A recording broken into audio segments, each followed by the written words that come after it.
안녕하십니까. 네, 오늘 이런 것도 사랑인가요? 라는 큰 주제에 파괴적 사랑이라는 소주제로 이야기를 계속해 보도록 하겠습니다. 파괴적 사랑, 브레이크 대신 엑셀을 밟는 비극적 사랑은 그냥 파괴적 사랑입니다. 주변까지도 다 불태워 버립니다. 파괴적 사랑은 사랑이라는 이름으로 자신뿐만 아니라 주변까지도 다 불태워 버리는 사랑입니다. 보통 문학이나 연극에서 비극이라 일컫는 작품들에서 묘사되는 사랑이 대체로 이에 해당하죠. 비극에 관심이 많았던 아테네 철학자 아리스토텔레스에 따르면 비극이 비극인 핵심 요소는 비극의 주인공에 내재된 비극적 결함 때문입니다. 아리스토텔레스는 그 결함을 하마르티아라고 불렀고요. 내 경우 비극적 결함을 한마디로 절벽 앞에서 브레이크 대신 엑셀 밟고 절벽 너머로 날아가 버리는 결함으로 정리합니다. 오이디푸스가 그랬고요. 메데이아가 그랬습니다. 특히 아테네 극작가 에우리피데스의 비극 히폴리토스를 영화한 주스 데이신 감독의 1962년 작품 페드라는 파괴적 사랑이 무엇인지 확실하게 보여줍니다.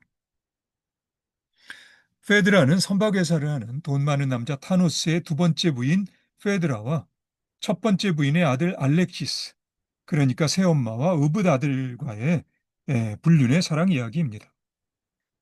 영화 제목 페드라는 두 번째 부인의 이름이자 새로 진수한 커다란 배의 이름입니다.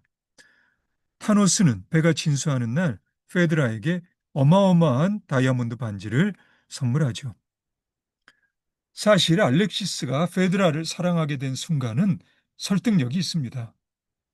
글쎄, 타노스에게서 받은 엄청난 반지를 페드라가 눈 하나 깜짝 않고 강에 던져버린 겁니다.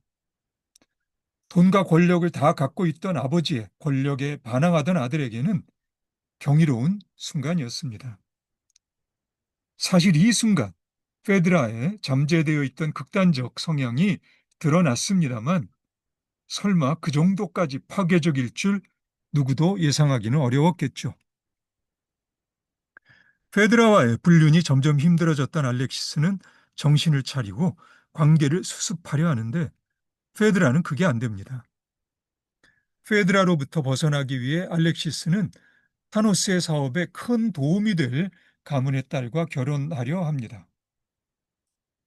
알렉시스의 혼담이 견디기 어려웠던 페드라는 타노스의 배 페드라호가 북해의 차가운 바다에 가라앉고 많은 선원들이 희생된 바로 그 순간 에도아는 희생자들의 가족들 사이를 밀치면서 사고 수습에 정신이 없는 타노스를 찾아가 알렉시스를 사랑한다는 폭탄을 터뜨립니다. 분노한 타노스는 보석 박힌 결혼 반지를 낀 손으로 알렉시스의 뺨을 사정없이 갈겨버리고요. 피투성이가 된 알렉시스는 저주하듯 자기를 붙잡는 페드라를 밀쳐냅니다. 절망적으로 차를 몰던 알렉시스는 마주친 트럭을 피하지 못하고 차를 바다로 날려버리죠. 페드라는 자기 배로 낳은 아직 어린 아들에게 굿나잇 키스를 남기고 스스로 목숨을 끊고요. 자, 이 정도면 무시무시한 사랑입니다.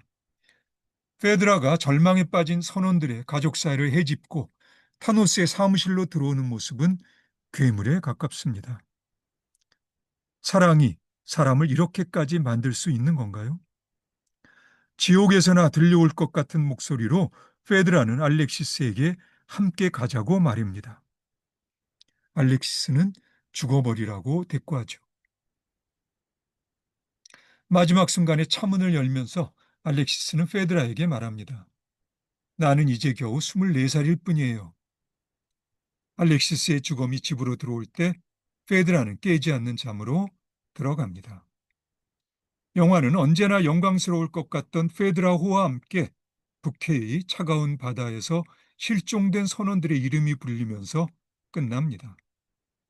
이것이 파괴적 사랑입니다. 나는 아직도 의붓아들 알렉시스를 이렇게까지 사랑한 페드라의 마음을 짐작하기 어렵습니다.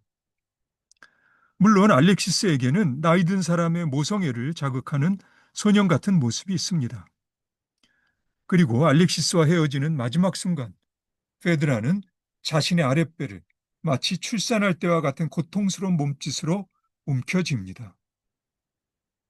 하지만 적어도 나로서는 자신의 배로 낳은 어린 아들과 마지막 인사를 나누는 페드라의 모습에서 특별한 모성을 느낄 수는 없었습니다. 예, 이런 식으로 페드라의 파괴적 사랑을 이해할 수는 없겠죠. 그냥 파괴적 사랑인 겁니다. 무섭습니다. 그래서 물음은 계속됩니다. 이런 사랑도 사랑인가요? 예, 계속되는 물음으로 우리 다음 소주제인 결벽주의 사랑으로 넘어갑니다. 연인들은 서로의 마음에 사랑이라는 감정 말고도 다른 감정들이 소용돌이 칠 수 있다는 것을 받아들여야 할 겁니다. 만일 연인의 마음에 오로지 사랑이라는 감정만이 남아있기를 바란다면 그 사랑은 결벽주의 사랑일 공산이 큽니다. 결벽주의 사랑의 대표작은 뭐니 뭐니 해도 프랑스 작가 앙드레 지드가 1909년에 발표한 좁은 문일 겁니다. 종형제가 아닌 제롬과 알리사는 서로 사랑을 하지만 알리사는 세속적인 사랑보다는 영적 차원의 행복을 선택하죠. 알리사는 과연 행복했을까요? 작가였던 앙드레 지드 본인은 회의적이었던 것 같은데 나로서는 대답하기 힘든 질문입니다. 왜냐하면 알리사가 영적 행복이 아니라 세속적 사랑을 택했었다 하더라도 그 선택이 알리사의 행복을 보장하는 것은 아닐 테니까요. 어떤 선택을 했었더라도 그녀는 불행했을 수 있습니다. 좁은 문이란 제목은 성경에서 가져온 것입니다. 누가복음 13장이나 마태복음 7장에서 좁은 문이란 표현을 볼 수 있습니다. 마태복음 7장 13절을 볼까요? 좁은 문으로 들어가라. 멸망으로 인도하는 문은 크고 그 길이 넓어 그리로 들어가는 자가 많고 생명으로 인도하는 문은 좁고 길이 협착하여 찾는 이가 적음이니라. 좋은 글입니다. 그러나 이 글이 누군가를 결벽주의 사랑으로 인도할 필요는 전혀 없습니다. 결국 문제는 세속적 사랑을 선택한 사람이 정신적 차원을 연인에게 원칙으로 밀어붙이는 고집입니다. 1951년 벨기에 작가 샤를르 플리니에가 세상을 떠나기 전 발표한 소설이 있습니다. 제목은 취녀의 일기입니다. 1969년 삼성출판사의 세계문학 전집 6권에 수록되어 있습니다. 이 글을 계속해서 읽기 전에 한번 찾아 읽어보셔도 좋을 듯합니다. 외모에 자신이 없었던 여자 사빈느가 한스라는 남자를 사랑합니다. 한스도 사빈느를 사랑합니다. 두 사람 사이에 아무런 문제가 없습니다. 그런데 한스가 자신의 외모 때문에 떠나갈까봐 두려웠던 사빈느는 한스와 상의 없이 용기를 내어 성형수술을 하죠. 더 예뻐졌습니다. 그렇지만 그녀의 바뀐 모습을 본 한스는 실망해서 매몰차게 그녀를 떠납니다. 한스는 자신들만의 순수했던 사랑이 훼손되었다고 생각한 겁니다. 절망한 사빈느는 기차에 몸을 던지고요. 어처구니 없는 이런 사랑을 나는 결벽주의 사랑이라 부릅니다. 90년대 초 965의 영화가 떠오릅니다. 안타깝게도 이 영화의 제목은 기억나지 않네요. 외모에 그중에도 특히 자신의 코에 자신이 없던 한 소녀가 한 남자를 사랑하고요.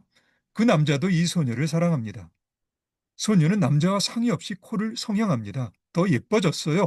더 예뻐진 소녀의 모습에 남자는 행복해하며 영화는 끝납니다. 두 작품의 차이가 느껴지시나요? 시대가 변한 겁니다. 지금 시대에 성형과 관련해서 결벽주의 사랑이 문제가 되는 연인은 드물 거라고 나는 짐작합니다. 하지만 결벽에도 여러 성격이 있습니다. 가령 2007년 네덜란드 감독 타마르 반덴도프의 영화 블라인드를 떠올려 볼까요? 눈이 안 보이는 소년 루벤에게 책을 읽어주는 여자가 있습니다. 어릴 적 학대를 받아 얼굴과 몸에 흉터가 가득한 마리입니다. 몸과 마음에 상처가 많던 두 사람은 사랑을 합니다.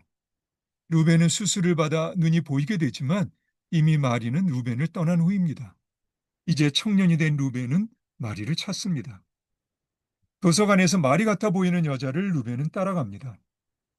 두렵지만 그래도 혹시나 하는 기대로 마리는 루벤 쪽으로 얼굴을 돌립니다. 루벤은 흠칫 놀랍니다. 찰나적인 반응이었지만 루벤의 반응에 민감했던 마리는 달아나죠. 루벤은 달아나는 마리를 붙잡고 곁에 있어 달라고 사랑한다고 애원합니다. 마리는 루벤에게 자기가 예뻐 보이냐고 묻고요. 루벤은 그렇다고 대답하죠. 마리는 거짓말이라며 루벤을 뿌리치고 떠납니다. 자신의 찰나적인 반응을 스스로 부정할 수 없었던 루벤은 마리가 떠난 절망 속에서 날카로운 고드름에 자신의 두 눈을 박아버립니다. 두 사람 다 역시 어처구니 없는 결벽주의 사랑입니다. 떠나면서 마리는 루벤에게 편지를 남기죠. 마리는 편지에 진실한 사랑은 눈에 보이지 않는다고 씁니다. 영원함도 그렇다고 합니다. 다 좋은 말들입니다. 문제는 사랑이라는 감정이 항상 완벽하고 100%의 순도로 마음을 지배하는 것은 아니라는 점입니다. 경험해 보면 알겠지만 사랑이라는 감정을 다른 감정들로부터 구별할 수는 있습니다. 특별히 좋아함의 감정이에요. 그렇지만 이 감정은 다른 감정들과 부단한 상호작용에 노출되어 있죠. 나는 당신을 사랑합니다라는 말은 사랑이라는 감정이 당신에 대한 지배적인 감정임을 고백하는 것에 다름이 아닙니다. 따라서 연인들은 서로의 마음에 사랑이라는 감정 말고도 다른 감정들이 소용돌이 칠 수 있다는 것을 받아들여야 할 겁니다. 만일 연인의 마음에 오로지 사랑이라는 감정만이 남아있기를 바란다면 그 사랑은 결벽주의 사랑일 공산이 큽니다. 루벤은 흠칫 놀랄 수 있었습니다. 그 눈빛에 마리가 상처받았을 수도 있고요. 두 사람 다 이해할 수 있습니다. 그렇지만 서로에 대한 두 사람의 지배적인 감정을 사랑이라 부르지 않는다면 도대체 사랑이란 무엇일까요? 연인에게서 사랑이 아닌 다른 감정이 보인다고 이별을 택한다면 그 순간 눈에 보이지 않았던 사랑을 놓치는 격입니다. 루벤에게 마지막으로 남긴 마리의 말을 돌려 이해하자면 어느 순간 사랑이 눈에 보이지 않는다고 다른 순간에 사랑이 없는 것이 아닙니다. 삶의 한순간에 느껴진 사랑이라는 감정이 항상 그 감정으로 남아있는 것은 아닙니다. 삶의 어느 순간도 그 모습 그대로 머무를 수 없듯이 사랑이라는 감정도 마찬가지 아닌가요? 나의 안타까운 마음이 느껴지시나요? 마리는 떠날 필요도 없었고 루벤은 눈을 멀게 할 필요도 없었습니다. 루벤이 결연히 실행에 옮겼던 것처럼 눈이 방해되었다면 귀도 방해되고 코도 방해될 수 있습니다. 결국 사랑 때문에 모든 감각을 차단시켜야 한다면 그건 죽음이거나 아니면 무언가 다른 차원의 사랑입니다. 세속적 차원에서 사랑은 여러 서로 다른 감정들 속에서 사랑입니다. 그렇지 않나요? 결벽주의 사랑은 과연 사랑일까요? 예, 이렇게 나 자신 대답하기 어려운 물음은 계속됩니다. 그럼 오늘 여기까지 하고요. 우리 다음에 다시 만나서 조련, 사육적 사랑이라는 소주제로 다시 이야기를 계속해 보도록 합시다. 예, 오늘 여기까지 하겠습니다. 오늘도 수고 많으셨고요. 그럼 우리 다음에 다시 봅시다.